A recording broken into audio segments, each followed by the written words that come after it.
so happy we alive. With the government kind of still letting some hemp products into the country, but with a field directive saying that any trace of THC is to be seized at the border. We're in limbo. This is an election year. Canada's gearing up the machine to go ahead after the U.S. government again, and we're in a regulatory nightmare. The big companies are still afraid to deal with us. There's an uncertainty in supply that keeps us from becoming mainstream. Decisions in this country are supposed to be made either by Congress or by these agencies after they do proper rulemaking, give the public an opportunity to be heard and all those things, not by the whim of some bureaucrat like the drug czar. But that's what happened here.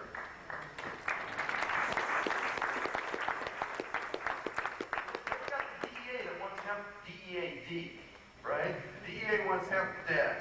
They've thrown every roadblock possible in our way. They've assumed jurisdiction over industrial hemp when they had no jurisdiction before. In 1991, when Roger brought these hemp seeds into Hawaii, from the discovery in his case, we understood that the DEA had no licensing scheme for bringing in industrial hemp. They were not licensing the importers or anything else. People were just doing it. But quickly after the hemp seed case started in Hawaii, the DEA assumed jurisdiction over industrial hemp, made the importers get importers license, made the processors get drug manufacturers license, and pretty well shut the door. 5 of the 7 participants in the hemp seed industry gave up then. They hassled the next one out of business in about 1995 by saying, well, the seeds don't really grow, but they sprout a little bit, so you're going to have to recall hemp from all around the country that you processed for the last 6 months. And they shut that one down. They shut the last one down in 1998. They increased the sterilization time from 160 degrees for 5 minutes to 225 degrees for 15 minutes, basically killing the hemp seed instead of just setting it back. But that new crop from Canada is ready. The stuff coming out of Canada is clean, it's fresh, it's tasty, delicious, some of it's kosher certified, a lot of it's certified organically grown. All right.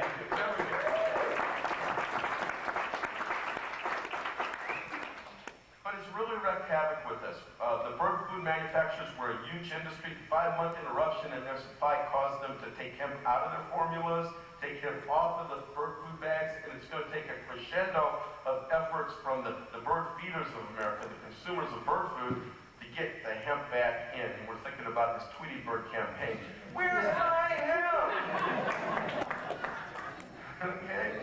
But meanwhile, this momentum starting here generated itself into 22 state legislatures considering hemp bills in the last couple of years, 7 of them passing.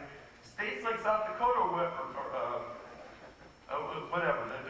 Dakota, without any real hempster initiative, picked up the bad leg and totally made industrial hemp legal in that state, took out every single impediment to growing industrial hemp in that state.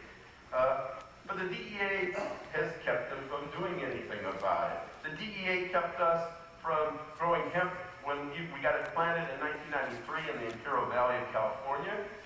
It got cut down before we could finish the experiment. John Stahl was a paper maker in California. In 1993, he decided he wanted to try to grow it. So we went to the DEA, and the regulations were 10-foot fences and 2-foot angle bars and guard towers and motion detectors and security systems, a safe to keep the seed in, and all these things. And I put out the money. I financed John Stahl putting up a whole stockade facility to grow industrial hemp. And they stalled him for 5 years on bureaucracy trying to get a license. Spectrum Naturals, the oil company I've been working with since 1991, producing what I hope is America's best hemp oil.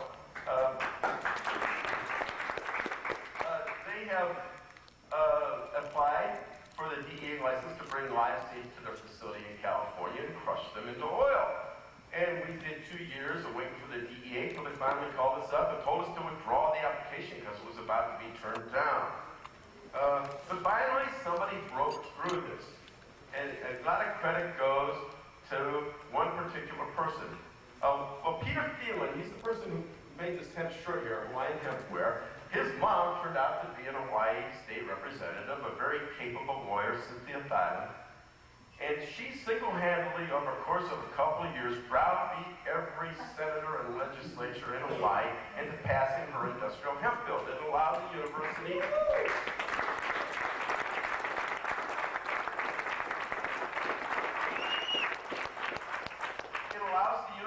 Hawaii to set up an experimental hemp farm as long as they could raise the money to do it from private sources, which she did in about 24 hours. The Alterna Hair Care Company, Bicare Products Company, financed this, and David and I both got to go to Hawaii on December 13th, which was declared by the governor to be Hawaii's Industrial Hemp Day, and helped these politicians kowtow over themselves, trying to sing praises for the great mother industrial hemp.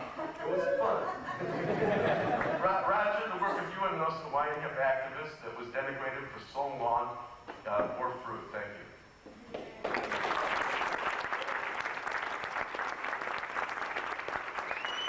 But understand, this plot, the experimental plot in Hawaii, is the same thing. It didn't take any change of laws or regulations or mind of the DEA, only some political pressure to get them to finally issue a permit.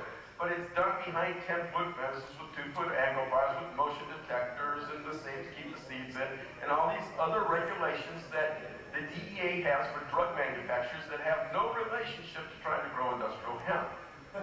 Okay? We've got the drug bureaucrats in charge of this because they seized the power by fiat. We tried to change this. Even 4 years ago, with the help of Ralph Nader's organization, we filed maybe 2.5 years ago, a petition in front of the Drug Enforcement Administration asking them to delist industrial hemp because it had no business being on the schedule of controlled substances because it was absolutely incapable of being abused as a drug.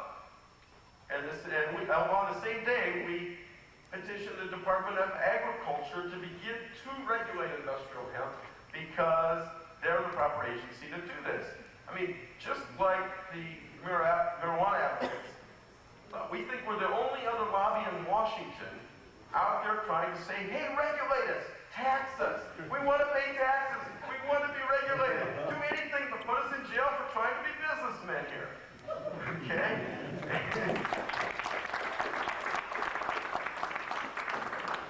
It's not just the DEA and U.S. Customs, the ONDCP. We're being attacked, it seems, from every direction.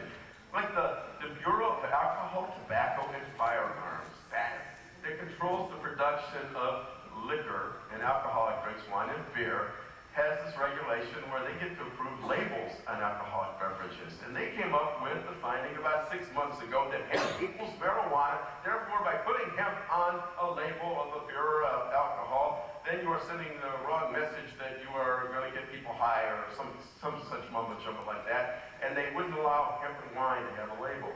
And they're telling hemp and ale they have to quit putting that on their label. And that's why you don't see it in the stores. I mean, we got issues with the FDA someday coming at us. We've got Health Canada, on one side, Health Canada's been incredibly realistic in their initiation of these regulations for industrial hemp. But there's the other side of Health Canada that's coming up with these unbelievable scary stories about what THC can do to the system in micromolar concentrations. 1 part per million THC is enough to cause birth defects and all kinds of problems that they feel creates environmental hazard. They have regulations that they impose trying to deal with all these genetically bred foods called the Novel Foods Act. And now they've taken hemp and put hemp within the purview of the Novel Foods Act, the only living, non-modified plant subject to that act.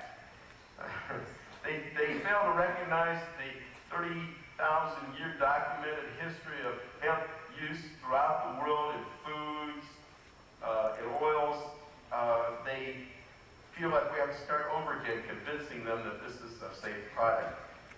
We've got the USDA Research Service report that came out about 2 weeks ago. Anybody see the headlines of that? Hemp's not economical. They looked at it very good. The scientists did a little bit of a job. Mostly they looked at flax. They said, well, we're not growing any industrial flax in this country, even though 2 new flax mills have opened up.